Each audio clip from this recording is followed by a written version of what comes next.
వాళ్ళు ఎంత అండి, వాళ్ళ ప్రాణం ఎంత? మమ్మల్ని ఐటమ్ గాళ్ళు అంటావరా? ఈరోజు మాకు దొరికిన ఐటమ్ నువ్వేరా.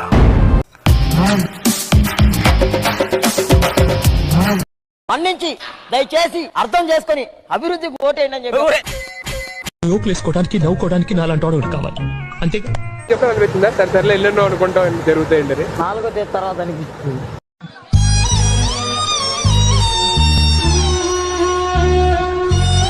మొన్న ఎగ్జామ్ రాసేవంట మార్కులు ఎన్ని వచ్చాయా? 171కి 10 వచ్చినాయి.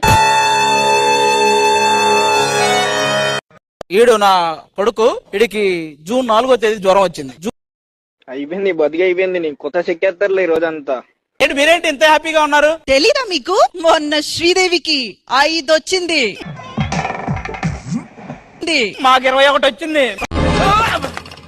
ఊహిస్తేనే భయంకరంగా ఉంది. 2024 ఎలక్షన్స్ గురించి మీకు ఐడియా ఉంటే చెప్పి తగలడు. ఈ ప్రశ్నకి చాలా ఈజీగా సమాధానం చెప్పొచ్చు.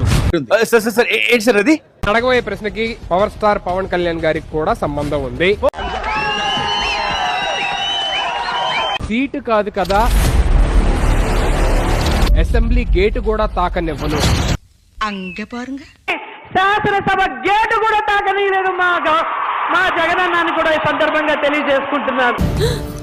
చెప్పలేదే, నువ్వు అడగలేదు కదా బావా. చెప్పాలి కదా, నువ్వు చెప్పాలి కదా. నువ్వు వెంటనే పోటీపడు. విజయం మాదే, విజయం మాదే. మా బెట్ 175. ఏంటిది? నేనున్నాను రా. ఏంటిది చిన్నపిల్లల ఏడుస్తా రా. అదే మరి ఆశ ఒకే, మరి అతి ఆశ అయిపోద్దేమో.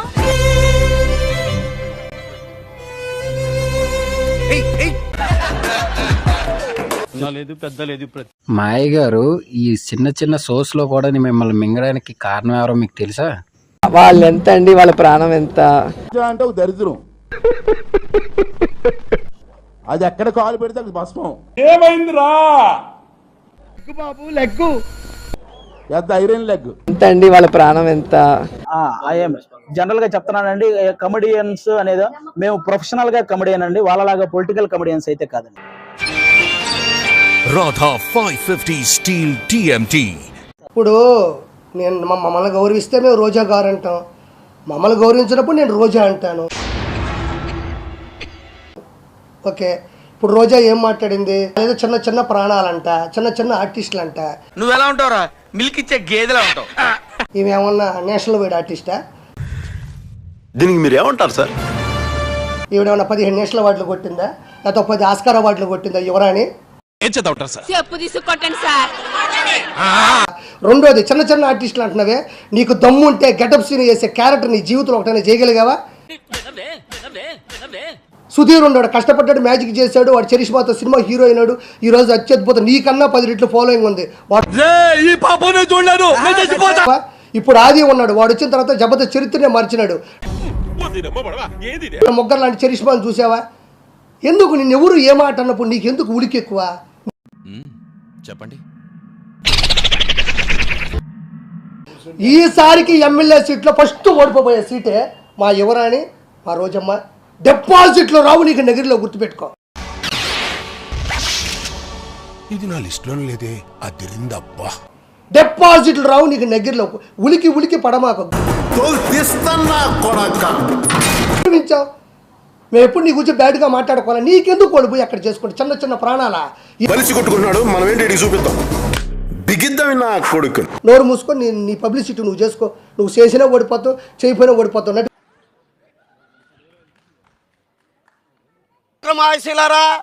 ఇంటి ముందు తులసి కోట ఉండాలి. ఈ సైన్యంలో దేవుడు ఉండాలి.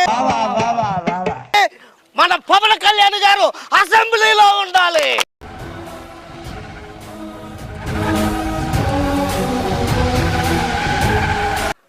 చర్చిలో యేసు ప్రభు ఉండాలి. మసీదులో అల్లా ఉండాలి. తిరుపతిలో వెంకన్న బాబు ఉండాలి. మన అసెంబ్లీలో పవన్ కళ్యాణ్ గారు ఉండాలి.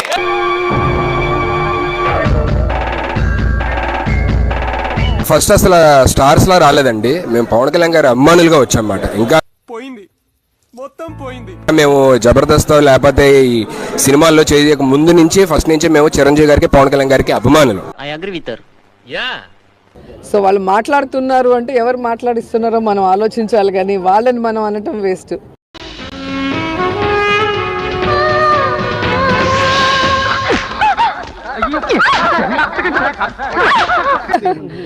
వాళ్ళు ఎంత అండి, వాళ్ళ ప్రాణం ఎంత? చిన్న ప్రాణాలు అంటే మరి చిన్న ప్రాణాలు చిన్న కామెంట్ తీసుకుంటా సార్.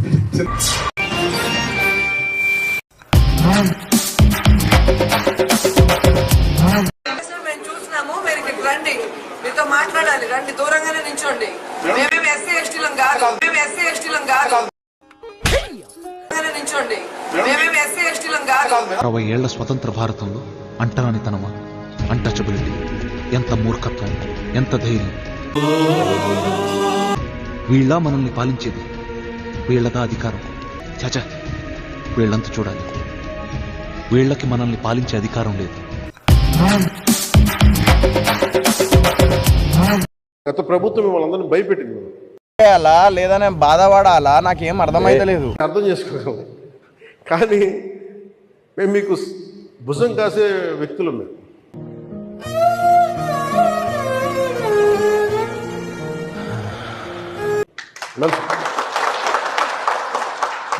ఇది ఒక వ్యవస్థని తిరిగి బలోపేతం చేయాలంటే చాలా చాలా కష్టసాధ్యమైంది. నాకు నిజంగా చెప్పాలంటే ఒకసారి నాకు ఇది నేను చాలా ఆనందంగా ఎంచుకున్న శాఖ. ఒకటే, ఈ 5 ఏళ్ల కాలంలో అటు చూడు బే, ఆంధ్రప్రదేశ్లో ఉన్న బలమైన పంచాయతీ వ్యవస్థ మనకి భారతదేశంలోనే లేదని, పంచాయతీ వ్యవస్థ మనకి భారతదేశంలోనే లేదని అలాంటి సర్టిఫికేట్ తెప్పించుకోవాలి నా కోరిక. పుట్టుకొచ్చిన ఛత్రపతివి తిప్పరామేశం.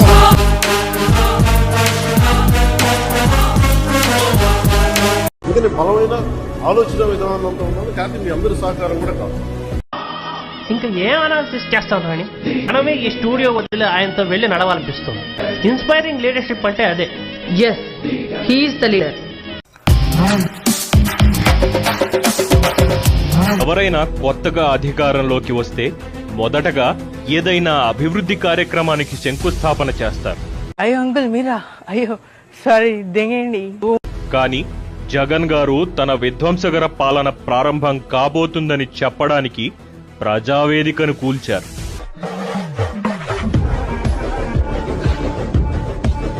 పదిహేడులో ఉండవల్లిలో ప్రజావేదిక పేరుతో గ్రీవెన్స్ హాల్ నిర్మించారు. ఏం జరుగుతుందిరా?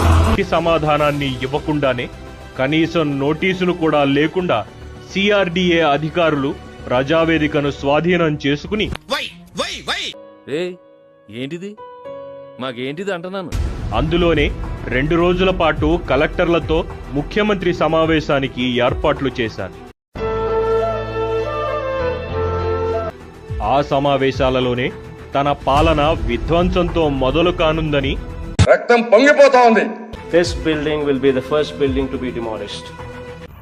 ఏంటి మమ్మీ ఎవడీడు? ఆ తరువాత జగన్ గారి ఆదేశాలతో 8.9 కోట్ల ప్రజాధనంతో ప్రభుత్వంలోని ఓ శాఖ నిర్మించిన ప్రజావేదిక కూల్చివేత పనులను అర్ధరాత్రి 12 గంటలకు ప్రారంభించారు అధికారులు. చెప్పుతో కొట్టాలి. తాము చేసింది ఏదో ఘనకార్యం అన్న రీతిలో, అహంకారమా, ఏం కన్ను నెత్తికొచ్చినాయా? తమ విధ్వంసానికి గుర్తుగా ప్రభుత్వం నేటికి ఆ కూల్చివేత శిథిలాలను తొలగించలేదు. ఇంత అహంకారం ఏంది నాకు అర్థం కాదు. అదొక రకమైన శాడిజం. ప్రజల ఆస్తి అయిన ప్రజావేదిక కూల్చివేతను రాష్ట్ర ప్రజలు ఆనాడే అడ్డుకుంటే వైసీపీ విధ్వంసకర పాలనకు కొంతైనా బ్రేకులు పడేవి. నువ్వు ఆగా, నన్ను అన్నిట్లో ఏలు పెట్టకు అన్న. అవకాశం కూడా మొదటి నువ్వు ఏలు పెట్టకు నువ్వు. ఇప్పుడు ఇక్కడ ఏందన్నా నువ్వు?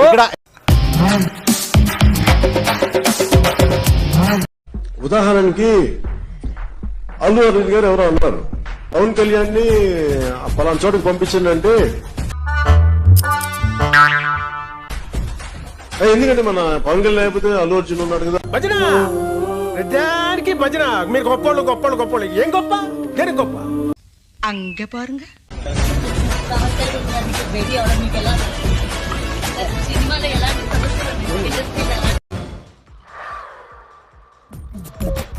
నవ్వు ఆపుకుంటున్నావు కదరా.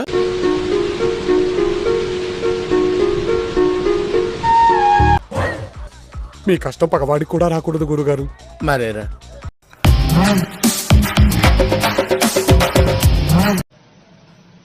23 మంది శాసనసభ్యులు ఉన్న అదే చంద్రబాబు నాయుడు గారికి ఇవే తగ్గించుకుంటే మంచిది. చంద్రబాబు నాయుడు గారి ప్రతిపక్ష హోదా స్టేటస్ కూడా వచ్చి ఉండేది కాదు, అలా ఉండేవాడు కూడా కాదు. దరిద్రుడా, ఒక్క మాట మంచిది రాదు నోట్లోంచి. అది నూనె డ్రైనేజరా? అవునయ్యా, నీకు తెలియకపోతే తెలుసుకో వాస్తవాలు. ఎలా కనిపిస్తాను రా నీకు? నేను కనుక డోర్ తెరిస్తే నోట్లో నుంచి మాట చెప్పడం లేదు, ఎంతమంది టచ్ లో ఉండాలని చెప్పి సంతోషపడండి. గుడి దగ్గర చెవులో పువ్వులు పెట్టుకుని చాలా మంది ఉంటారు, వాళ్ళకి చెప్పుగా. దేశం ఓడిపోయినప్పుడు మీకు 23 సీట్లే వచ్చాయి, ఓ 4 లాగేస్తే మీకు ప్రతిపక్ష హోదా అనేది అసలు ఉండదు ఎందుకు సార్ పాతగాయని మళ్ళీ రేపుతారు అని సభలోనే అన్నాడు. 18 మందికి ప్రతిపక్ష హోదా లేనప్పుడు ఏం ఈ పనుల్లో కనిపించలేదు. 11 మందికి ఎలా ఉంటుంది? ఆ మాత్రం కామన్ సెన్స్ లేదా?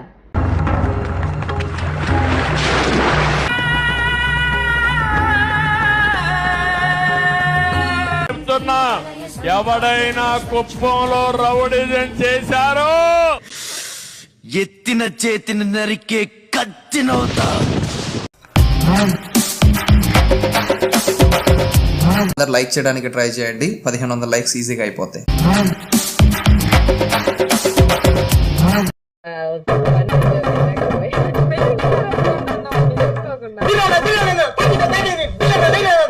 మంచి పని చేసేటప్పుడు ఇలాంటివన్నీ మామూలురా, పట్టించుకోకు.